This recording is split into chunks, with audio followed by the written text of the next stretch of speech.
Hello students, मैं हूं रवि शर्मा और हम पढ़ रहे हैं प्रश्नावली 3.2। 3.2 प्रश्नावली बहुपद से जो है वो आपका बेस्ड है भागफल के ऊपर। यानी आपको एक बहुपद में दूसरे बहुपद का भाग लगाना है, अर्थात fx में gx का भाग लगाना है।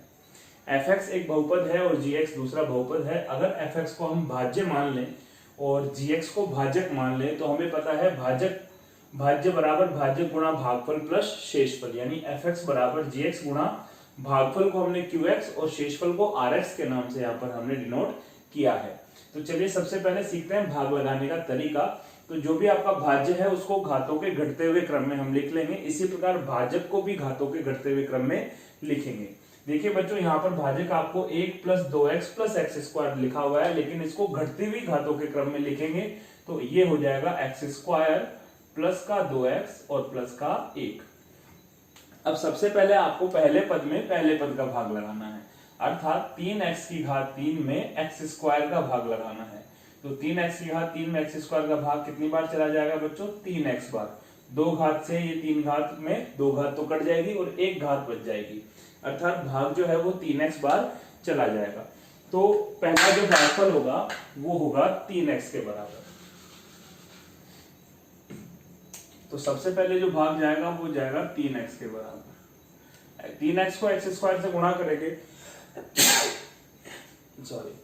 3x को x² से गुणा करेंगे तो ये बनेगा 3x³। 3x को 2x से गुणा करेंगे तो 3 दूना 6x प्लस का 6x गुणा x², तो ये हो गया प्लस का 6x²। 3x को 1 से गुणा करेंगे तो प्लस का 3x। आप ध्यान रखेंगे कि समान घात के नीचे समान घात ही आनी चाहिए, यानी 3 घात के नीचे 3 घात, 2 घात के नीचे 2 घात। ऐसा करने के बाद हम घटाएंगे तो घटाते समय चिन्ह क्या हो जाएंगे बच्चों? परिवर्तित हो जाएंगे, प्लस का माइनस हो जाएगा। अगर माइनस का कोई पद है तो वो माइनस माइनस प्लस में चला जाएगा। ऐसा करने से बच्चों क्या मिलेगा? देखिए बच्चों, आपको कि जो पहला पद है वो बिल्कुल समान बन जाएगा और समान बनने के बाद वो एक दूसरे से कैंसिल आउट हो जाएगा।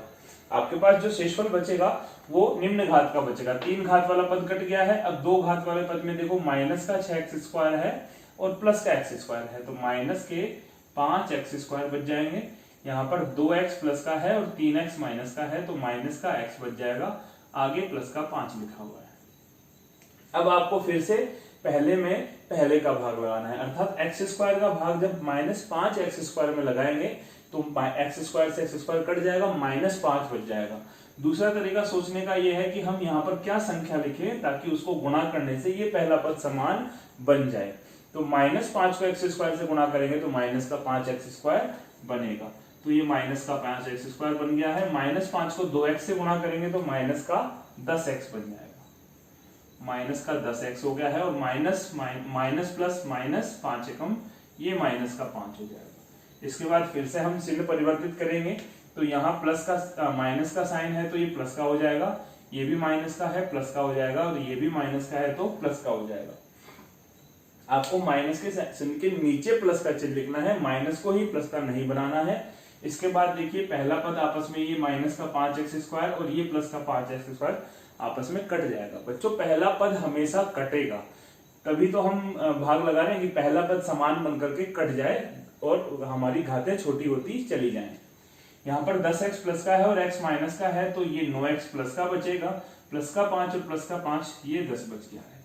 क्या अब भाग जाएगा? अब भाग नहीं जाएगा, क्योंकि ये भाजक में 2 घात का बहुपद है और यहाँ पर 1 घात का बहुपद बच गया है। भाग तभी संभव है जब या तो बराबर घात का बहुपद हो या अधिक घात का बहुपद हो। तो ये आपका शेषफल आ गया है और ऊपर जो लिखा है वो भागफल है। तो भागफल को आप qx से रिप्रेजेंट करते हैं, भागफल आ गया 3x - 5 और शेषफल जो आया है rx, इस भाग में वो आया है 9x + 10।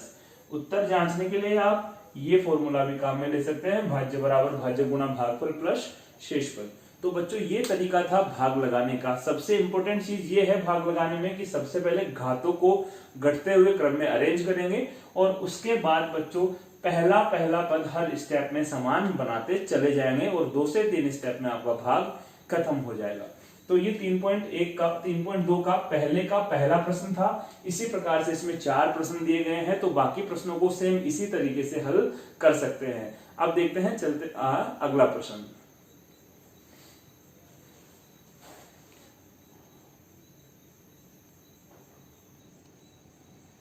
अब देखते हैं पहले का दूसरा प्रश्न। वही आपको एक fx और दूसरा gx बहुपद दिया गया है और कहा है fx में gx का भाग लगा करके शेषफल एवं भागफल ज्ञात कीजिए। तो सबसे पहले हमने इस फॉर्मेट में भाज्य को यहाँ पर यानी fx को बीच में और gx से भाग लगाना है, तो भाज्य को हमने यहाँ पर लिख लिया है।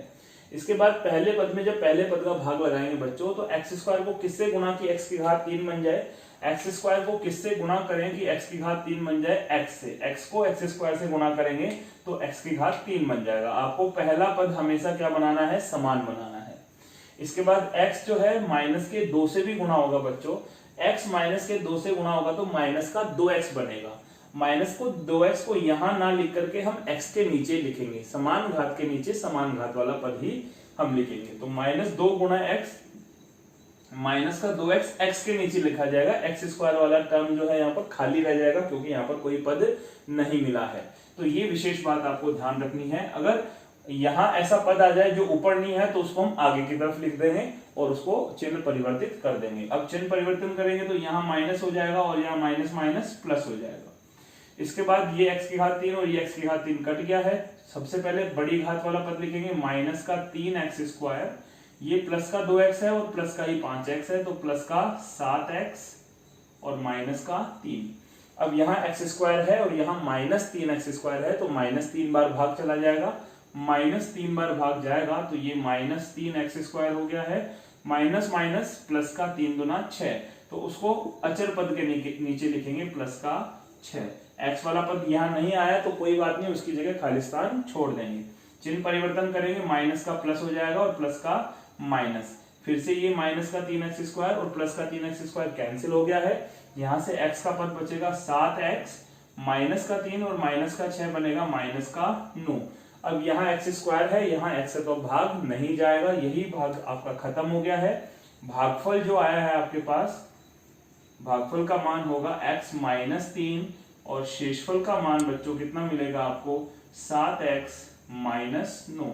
इस प्रकार से आप बड़ी आसानी से भाग लगा सकते हैं। बस आपको एक ही बात का ध्यान रखना है कि हर स्टेप में एक एक पहला पद आपको समान बना करके चिन्ह परिवर्तित करते जाने हैं और भागफल अपने आप ही आ जाएगा। अब चलते हैं अगले प्रश्न की ओर।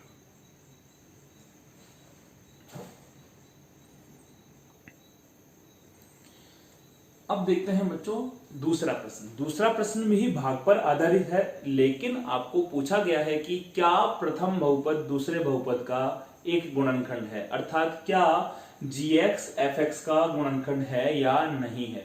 तो ये ज्ञात करने के लिए बच्चों हम क्या कर सकते हैं, आपके पास विभाजन प्रमेय है fx बराबर gx गुणा qx प्लस rx। अगर भाग लगाते समय शेषफल में 0 बच जाए, अर्थात भाग पूरा पूरा चला जाए।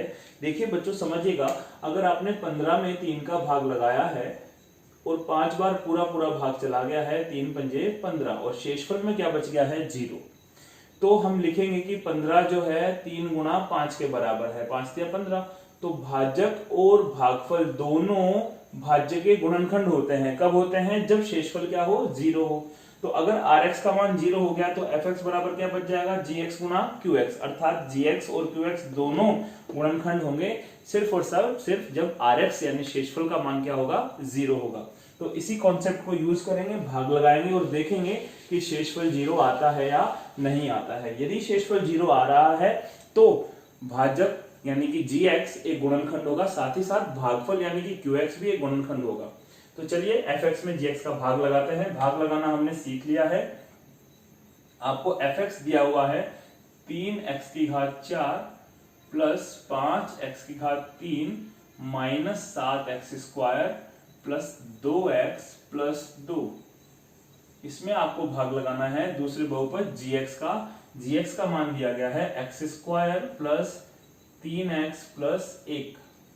तो सबसे पहले पहले पद में भाग लगाएंगे बच्चों। तो x स्क्वायर का 3x की घात 4 में भाग लगाएंगे तो एक तो 3 से गुणा करना पड़ेगा x स्क्वायर को और एक x स्क्वायर से, तब जाके ये 3x की घात 4 समान पद बनेगा। तो गुणा कीजिए, 3x स्क्वायर को x स्क्वायर से गुणा किया तो 3x की घात 4, 3x स्क्वायर को 3x से गुणा करेंगे तो 9x क्यूब, तो प्लस का 9x की घात 3 और 3x स्क्वायर को 1 से गुणा करेंगे तो प्लस का 3x स्क्वायर।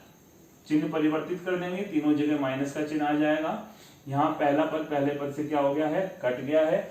यहाँ पर देखिए माइनस का प्लस का 5x क्यूब है और माइनस का 9x क्यूब है, तो माइनस का 4x क्यूब यहाँ पर बचेगा, माइनस का 7x स्क्वायर और माइनस का 3x स्क्वायर, माइनस का 10x स्क्वायर यहाँ पर बचेगा।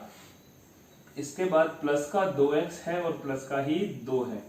चलिए आगे x स्क्वायर से भाग लगाना है माइनस 4x क्यूब में, तो माइनस 4x बार भाग चला जाएगा, माइनस 4x को x स्क्वायर से गुणा करेंगे तो माइनस का 4x क्यूब हो जाएगा, माइनस 4 गुणा 3x, तो 4 तिया माइनस का 12x स्क्वायर, तो ये हो गया माइनस के 12x स्क्वायर, और 4 एकम 4, तो माइनस का ही 4x यहाँ पर बन जाएगा। तीनों चिन्ह माइनस के थे तो परिवर्तन करेंगे तो तीनों प्लस के बन जाएंगे। अब देखिए यहाँ पर आपको दिखेगा कि ये पहला पद समान बनकर के आपस में कट गया है। एक्स स्क्वायर में क्या बचेगा, प्लस के 12 है और माइनस के 10 हैं, तो प्लस के 2x स्क्वायर यहाँ बचेंगे, 2x भी प्लस का है, 4x भी प्लस का है, तो प्लस का 6x और प्लस का ही 2। अब यहाँ 2x स्क्वायर है और यहाँ पहला पद x स्क्वायर है, तो x स्क्वायर को किससे गुणा करें कि 2x स्क्वायर बन जाए, प्लस के 2 से, 2 से गुणा करेंगे तो ये बन जाएगा 2x स्क्वायर, 2 तिया प्लस का 6x और 2 एकम प्लस का 2। देखिए सभी पद समान है, माइनस माइनस माइनस करेंगे तो सभी पद आपस में कैंसिल आउट हो रहे हैं और यहाँ पर कितना बच जाएगा, 0। अर्थात शेषफल यानी Rx का मान कितना आया है, 0 आया है।